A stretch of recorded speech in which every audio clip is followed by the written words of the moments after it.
할렐루야. 우리 옆에 사람들과 우리 가족들과 함께 인사 나누겠습니다. 한 주일 동안 수고 많이 하셨습니다. 네, 사랑합니다. 축복합니다. 올해 교회표 발음이 잘 안 되네요. 올해 교회표를 함께 읽게 있습니다. 시작.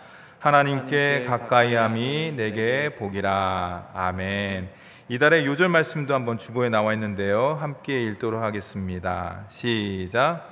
그들이 서로 말하되 길에서 우리에게 말씀하시고 우리에게 성경을 풀어주실 때 우리 속에서 마음이 뜨겁지 아니하더냐 하고. 아멘. 누가복음 24장 32절 말씀입니다. 이달의 요절 말씀이니까 여러분들 이 말씀을 깊이 묵상하시고 이 말씀을 통해서 역사하시는 하나님의 은혜를 받는 우리 효자동교회 성도가 되기를 주님의 이름으로 축원합니다. 세상이 말하는 복과 우리가 지금 나누고 있는 예수님이 말씀하시는 복은요, 큰 차이가 있습니다. 가장 큰 차이점은 무엇일까? 기준이 달라요. 복에 대한 기준, 행복에 대한 기준, 세상이 말하는 복에 대한 기준과 우리 주님께서 말씀하시는 팔복을 통해서 우리에게 주시는 행복의 기준은 너무나 큰 차이가 있습니다. 세상이 말하는 복은요, 물질이죠. 그 다음에 성공이라고 할 수가 있습니다. 주님께서 말씀하시는 복은 무엇인가? 우리의 존재 자체에 초점을 맞추고 있어요. 우리의 인격, 우리의 성품, 우리의 삶의 모든 것들, 그 변화가 바로 복되다라고 말씀하고 있습니다. 그러므로 세상에서 궁극적인 가장 큰 행복은 바로 예수 그리스도를 통해서, 또한 오늘 말씀인 팔복을 통해서 우리가 발견할 수가 있는 것이죠. 그 궁극적 행복의 첫 단추가 바로 우리가 읽은 심령이 가난한 자, 가난한 심령이 소유한 자라고 할 수가 있는 것이죠. 두 번째 단추는 무엇입니까? 영적으로 애통하는 자예요. 외적으로 어떤 환경과 여건에 의해서 슬퍼하는 것이 아니라 내 심령을 바라봤을 때 하나님의 백성임에도 불구하고 하나님 앞에 온전히 나아가지 못하는 모습들, 또한 하나님과 가까이 해야 되는데도 불구하고 알게 모르게 경계가 있고 그 여러 가지가 어려운 가운데 장애물이 있는 내 자신을 봤을 때 애통하는 심령, 그 심령에게 하나님께서는 복이 있다고 말씀하십니다. 오늘은 예수님께서 세 번째 행복을 말씀하고 있는데요, 여러분 한번 주변 한번 살펴보시기 바랍니다. 주변을 살펴보시면요, 저 사람은 참 온유하다라고 생각되는 분이 혹시 계신가요? 내 자신 말고, 내 자신 말고 또 딴 사람이 있는가 한번 떠올리시기 바랍니다. 근데 주변 사람들도 온유한 사람들이 있지만은 제 자신을 봤을 때, 목회자로서 제 자신을 봤을 때 나는 온유한 사람인가 말씀을 준비하면서 되돌아보니까 너무 부끄럽더라고요. 너무 부끄럽고 부족한 모습이 너무 많은 것을 느끼게 되었습니다. 이 사회를 가리켜 화면 한번 띄워주시죠. 피로사회라고 이야기를 합니다. 이 피로사회를 진단한 한 작가는요, 현대사회를 이렇게 이야기를 하고 있습니다. 현대사회를 가리켜 긍정과잉이다. 긍정이 과잉됐다는 것이에요. 넘쳐난다는 것이에요. 그것으로 말미암아서 오히려 다양한 질병들, 정신적인 질병들을 앓고 있다라고 이야기를 합니다. 생존에 쫓기고 압박감과 불안에 시달리고 또한 물질에 예속된 사회가 바로 이 사회다, 피로하다. 그래서 너무너무나 사람들이, 현대인들이 피로한 가운데 있다라고 이야기를 하고 있습니다. 그 결과로서 여러 가지의 모습들이 있는데 그 중에 하나가 오늘 말씀 가운데 적용한다 그러면 타인에 대한 이해, 그게 부족해요. 그리고 공감 능력이 부족하다고 할 수가 있는 것입니다. 타인의 고통에 대한 이해가 부족하고 공감 능력이 부족하다 그러면 어떤 모습이 보이냐? 마음이 온유해질 수가 없는 것이죠. 자기 자신만을 알게 되는 것이고 내 것이 최고라는 것이 알게 되시고 결국에는 마음이 굳어지고 성경 말씀같이 단단한 마음을 소유할 수밖에 없는 것이죠. 이런 사회를 사는 우리들에게 우리 주님께서 주시는 귀한 말씀이 있습니다. 그 복음이 무엇인가? 다 같이 5절 말씀을 함께 읽도록 하겠습니다. 시작. 온유한 자는 복이 있나니 그들이 땅을 기업으로 받을 것임이요. 온유한 자는 복이 있다라고 우리 예수님께서 우리에게 말씀하여 주십니다. 여러분, 그러면 온유하다는 것이 과연 무엇일까? 온유함은요, 띄워주시죠 화면. 온유함은 강하면서 부드럽습니다. 강하면서 부드러워요. 온유함은 힘이 있으면서 섬세합니다. 디테일하다고 할 수가 있죠. 단호하면서도 인자합니다.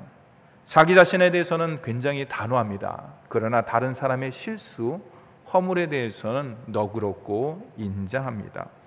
요란하지 않고 은은한 것이 온유함이죠. 소리를 치지도 않습니다. 속삭이지만 거기에 힘이 있습니다. 부산하지도 않고 오히려 차분합니다.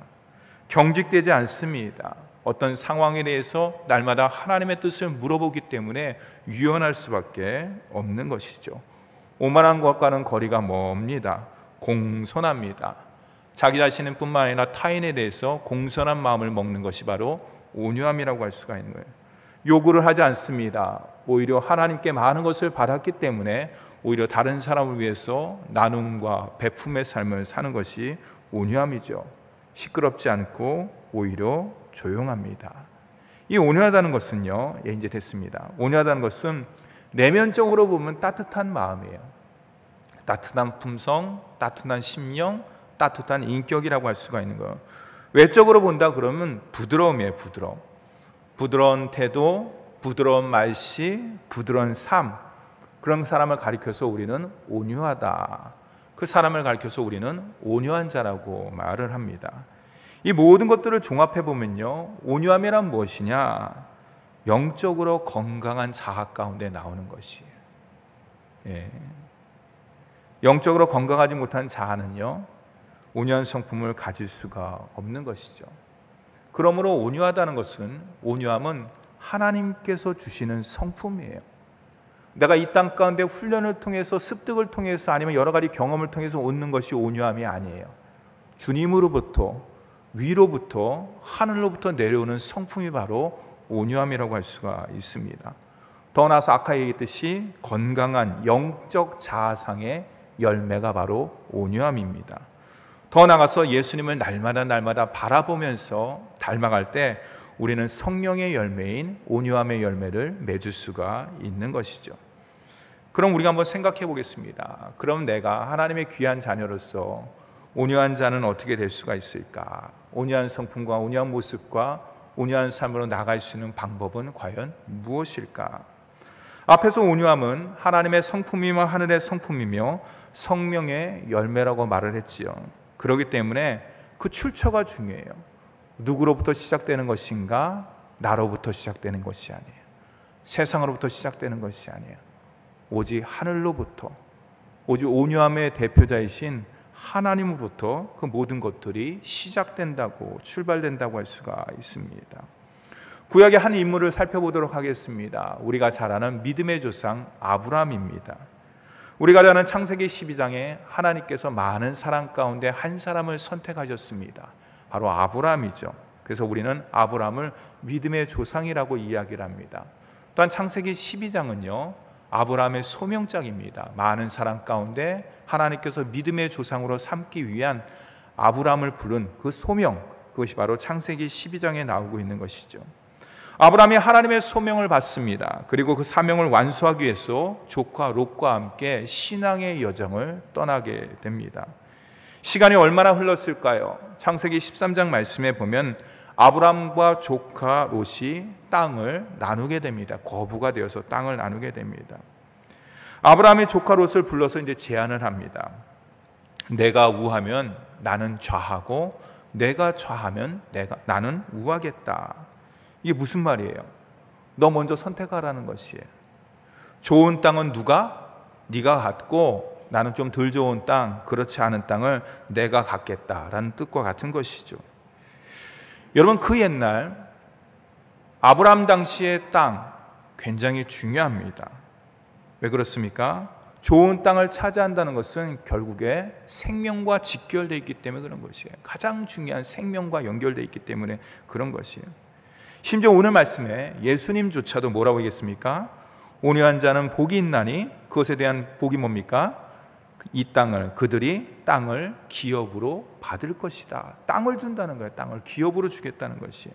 그만큼 예수님께서도 땅에 대한 관심이 많았다고 할 수가 있는 것이요. 아브라함이 조카 롯에게 땅을 양보한 것은 그는 단지 조금, 큰아버지로서 조금 양보한 게 아니에요. 아까 얘기했듯이 생명과 같은 것이지 않습니까? 생명처럼 중요한, 목숨처럼 소중한 것이니까 굉장한 큰 양보, 어떻게 보면은 엄청난 손해가 임할 수 있는 그런 사건이라고 할 수 있습니다.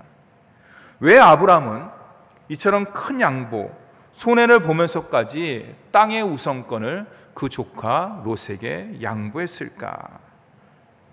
우리는 그것을 한 단어로 오늘 말씀 가운데 적용한다 그러면 아브라함의 온유함이라고 할 수가 있습니다.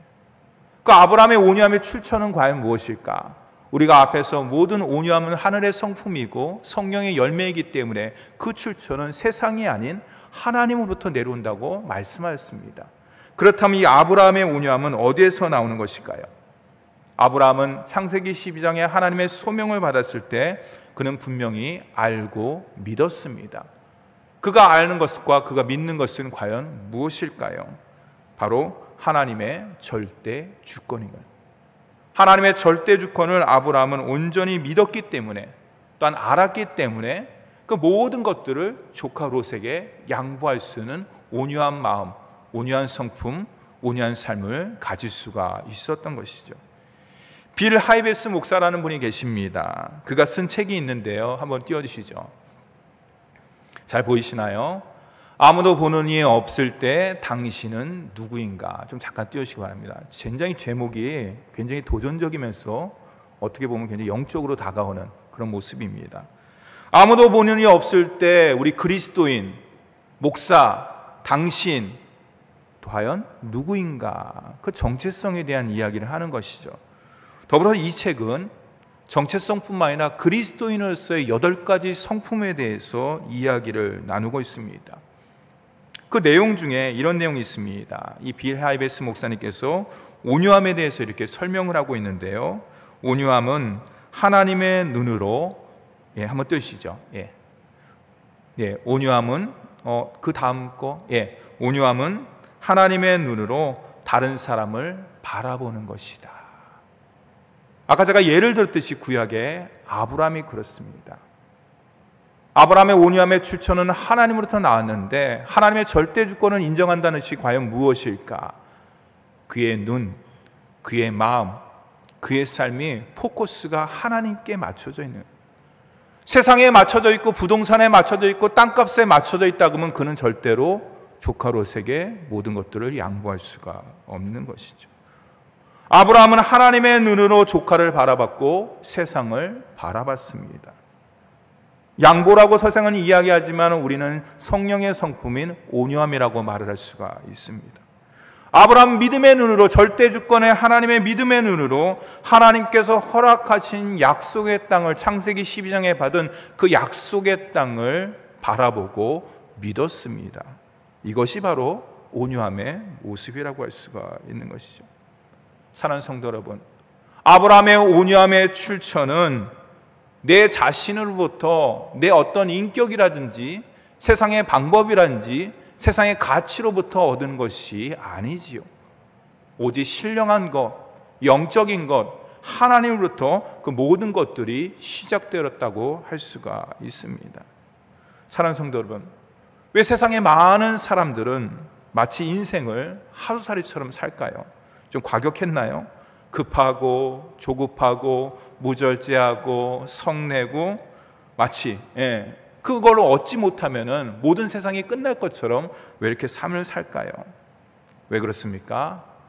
앞날을 확신하지 못하기 때문인 것이. 미래에 대한 예측, 미래를 바라보지 못하기 때문이라고 할 수가 있죠. 하지만 저와 여러분은 어떻습니까? 하나님의 자녀는 그 반대예요. 왜 그렇습니까? 알파와 오메가 되시는, 처음과 나중 되시는 하나님께서 저와 여러분의 인생을 계획하고 준비해 주시고 인도해 주시기 때문에 저와 여러분의 미래는 불확실한 것이 아니라 코로나 시대를 코로나 시대의 삶을 삶에도 불구하고 하나님께서 저와 여러분의 삶을 온전하고 완전하게 인도해 주시는 줄 믿으시기 바랍니다. 하나님의 모든 삶 가운데 있을 때에 우리는 어떻습니까? 온유한 마음을 품을 수가 있는 것이, 온유한 모습을 가질 수가 있는 것이, 더 나아가서 말과 생각과 행동 그 모든 것들이 온유한 삶으로 이어질 수가 있는 것입니다. 바로 이것은 아브라함의 믿음인 동시에 어떻습니까? 온유한 자의 고백이고 우리 효자동교회 모든 성도의 삶이 되는 줄 믿으시기 바랍니다. 그럼 구약의 아브라함이 온유한 자라 그러면 신약에는 누굴까요? 여러분 잘 아시죠? 대표적인 예수 그리스도라고 할 수가 있습니다. 우리 다 같이 마태복음 11장 29절 말씀도 함께 읽어보도록 하겠습니다. 시작. 나는 마음이 온유하고 겸손하니 나의 멍에를 메고 내게 배우라. 그리하면 너희 마음에 힘을 얻으리니. 예수님은 자기 자신을 소개하면서 나는 마음이 온유하고 겸손하다 이렇게 소개를 하고 있습니다. 그런데 주님의 소개가 여기서 끝나지를 않아요. 밑줄 한번 쳐볼까요? 나의 멍에를 메고 내게 배우라. 그리하면 너희 마음에 쉼을 얻으리라. 네, 잠깐만 띄워주세요. 첫째 뭐냐? 우리 주님께서는 나는 마음이 온유하고 겸손하다. 그러니까 온유와 겸손은 동전의 양면과 같은 것이에요. 온유한 자는 겸손합니다. 겸손한 자는 온유합니다. 그 반대가 뭡니까? 교만이라고 할 수가 있는 것이죠. 교만한 자는 어떤 사람입니까? 무절제합니다. 절제하지 못합니다. 성냅니다. 화를 냅니다. 그렇죠? 그 모든 조급함입니다. 바쁩니다. 그 모든 것이라고 할 수가 있는 것이에요. 그런데 주님께서 여기서 세 가지를 이야기하고 있어요. 나는 마음이 온유하고 겸손하다. 두 번째는 뭐냐? 그러므로 나의 멍에를 메고 배우라는 것이에요. 온유함을 배우라는 것이에요. 그리할 때 그 결과가 무엇이냐? 쉼을 얻는다는 것이에요. 나의 멍에를 먹어 배우라는 것은 뭐냐? 하나님의 자녀로서 우리가 온유한 자가 되기 위해서는 어떻게 해야 될까? 그 방법에 대해서 이야기하는 것이에요. 중요한 것은 내가 온유해져야지, 겸손해져야지 내 의지와 방법과 구호로 되는 것이 아니라는 것이에요. 하나님의 자녀로서 온유한 성품을 배우고 싶으십니까? 그렇다 그러면 온유함은요, 일생 동안 훈련하는 거예요. 내가 다 되었다, 예수를 믿음으로 말미암아서 다 되었다는 것이 온유의 성품이 아니에요. 나도 모르게 욱하는 성질이 나오고요, 조급해하고 그러지 않습니까? 그거는 뭐예요? 온유함이라는 것은, 그 성품은 뭡니까? 일평생 신앙 훈련을 통해서 배워야 하는 하나님의 덕목이며 하나님께서 우리에게 허락하신 귀한 성품이라고 할 수가 있는 거예요. 그러므로 하나님이 일상에 허락하신 신앙 훈련의 손길을 주님께서 내밀었을 때 그것을 우리는 달게 받아야 되는 것이에요. 오늘 말씀을 통해서 우리가 훈련과 도전을 받는 것입니다. 내가 하나님의 자녀로서 하나님께서 우리에게 원하시는 겸손함과 온유한 성품을 가지라 그러는데, 목사로서 아니면 그리스도인으로서 내 마음 가운데 온유함보다는 조급함이 있고, 성내는 것이 있고, 짜증내는 것이 있고, 비판이 있고, 불평이 있고, 시기가 있다. 이 모든 것들은 결국에는 온유함과 거리가 먼 것이거든요. 어떻게 됩니까? 날마다 순간순간마다 신앙 훈련에 주님께서 내미는 그 손길을 우리가 붙잡고 나아가야 된다는 것이죠. 그러면 훈련을 잘 받으려면 어떻게 되는 건가?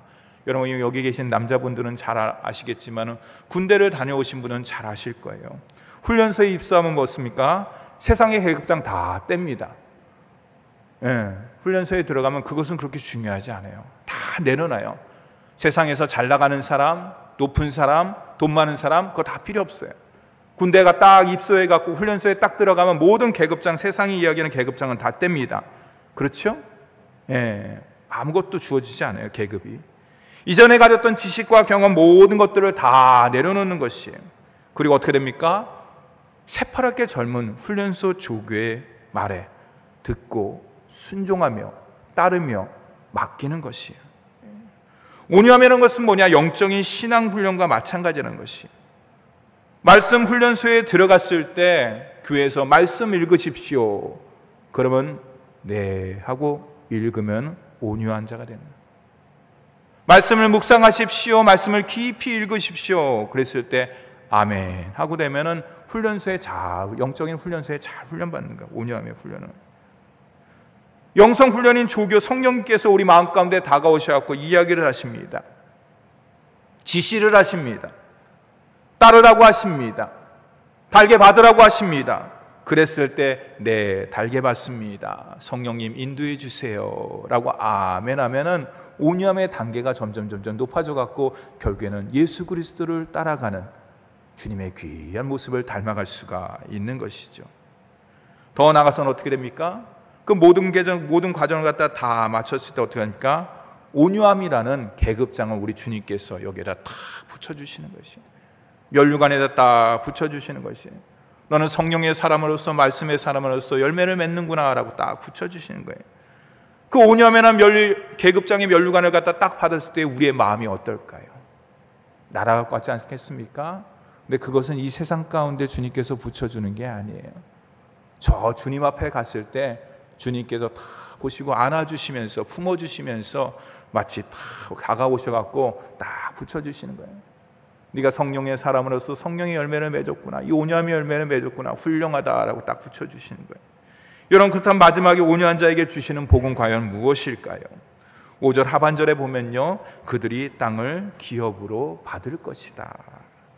땅을 기업으로 받는다는 것이에요. 부동산에 관심이 있는 분들은 아마 눈이 번쩍 뜨일 겁니다. 하지만 예수님께서 말씀하신 땅에 대한 이야기는 땅을 기업으로 준다는 것은 우리가 일반적으로 생각하는 부동산 그런 게 아니에요. 여러분, 눈에 보이는 물리적 땅은 더더욱 아닙니다. 이스라엘 백성에게 땅에 대한 의미가 중요하기 때문에 우리는 그걸 알 필요가 있는 것이에요. 여러분 잘 아시죠? 창세기 12장에 하나님께서 아브라함을 선택했을 때 갈 바를 알지 못하지만 하나님의 지시에 따라서, 하나님의 말씀에 따라서 아브라함이 나아갔죠. 약속의 땅, 보여줄 땅으로 가라는 것이에요. 그 때문에 이스라엘 백성들에게 있어서 땅은요, 너무너무나 중요한 것이에요. 특별한 의미가 있는 것이에요. 유목민으로서 세상의 나그네로서 땅을 받는다는 것이 어떤 것인지 우리는 그것을 잘 몰라요. 그러나 이스라엘 백성들의 오늘 말씀 가운데 예수님 당시에 그 백성들의 이야기한 팔복의 이야기했을 때 온유한 자에게 주시는 땅을 기업으로 주신다는 그 의미를 갖다 이스라엘 백성들이 들었을 때 어떤 의미일까? 아마 가슴이 벅찼을 거예요. 너무나 기쁨이 충만했을 것이에요. 기뻐하고 즐거워했을 것이에요. 왜냐? 그 땅을 기업으로 온유한 자에게 주신다는 것은 영원한 안식을 허락해 주신다. 이 땅 가운데 주는 것이 아니라 이 세상 가운데 주는 것이 아니라 참된 평안과 참된 쉼을 내가 너에게 허락해 주겠다.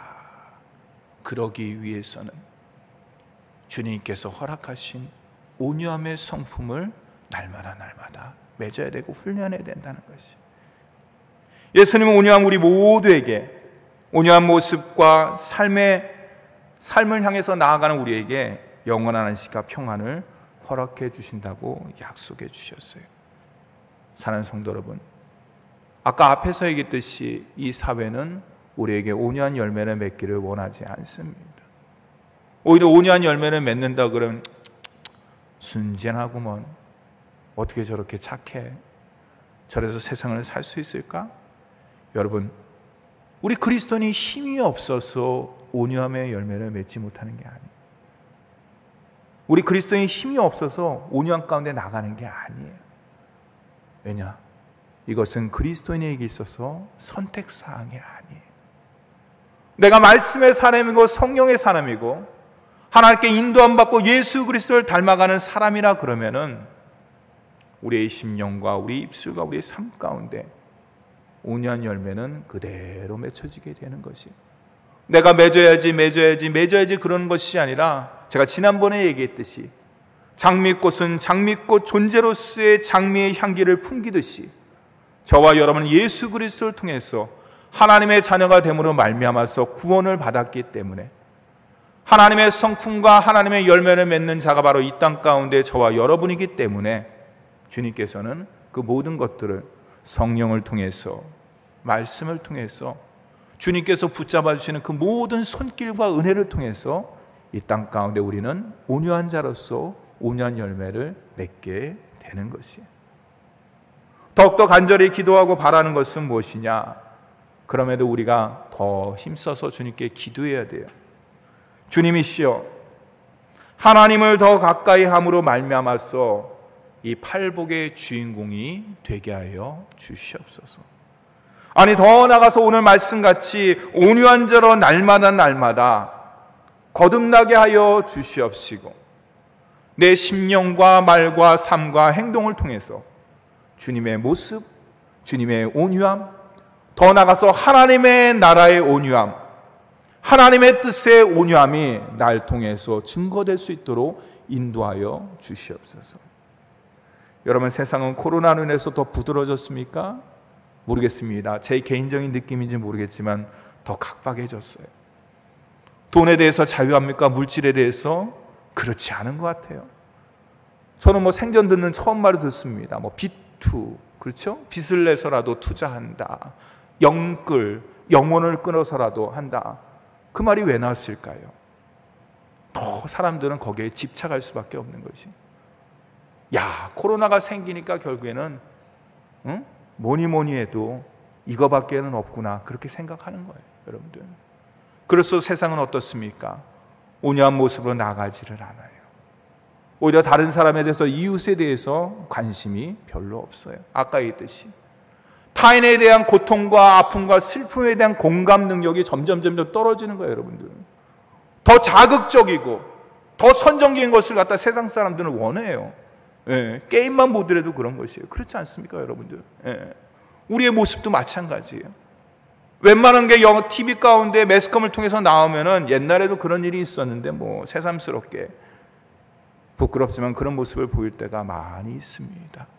이것이 무엇입니까? 내 마음 가운데 온유함이 사라졌다는, 부드러운 마음이 아니라 날마다 예수 그리스도를 주님으로 인정하고 주님의 주권을 인정하고 주님과 닮아감을 통해서 마음 가운데 심령이 부드러워지고 심령이 가난한 것이 아니라 점점 굳어지는 것이.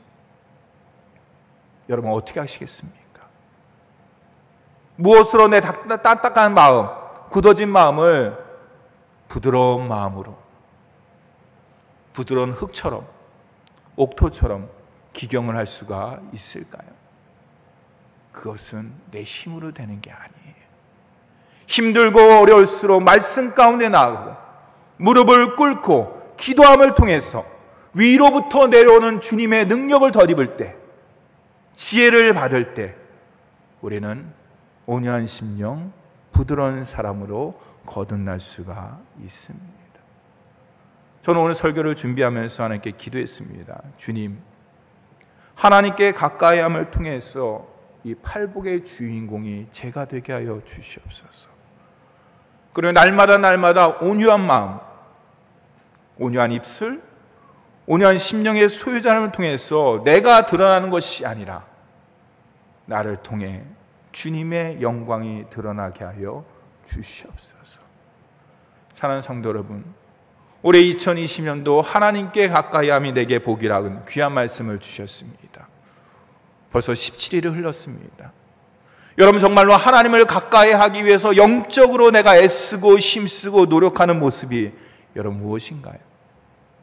단지 일주일에 우리가 설교 한 편을 듣고 그것으로 끝나버리면 하나님께 가까이 할 수가 없는 것이.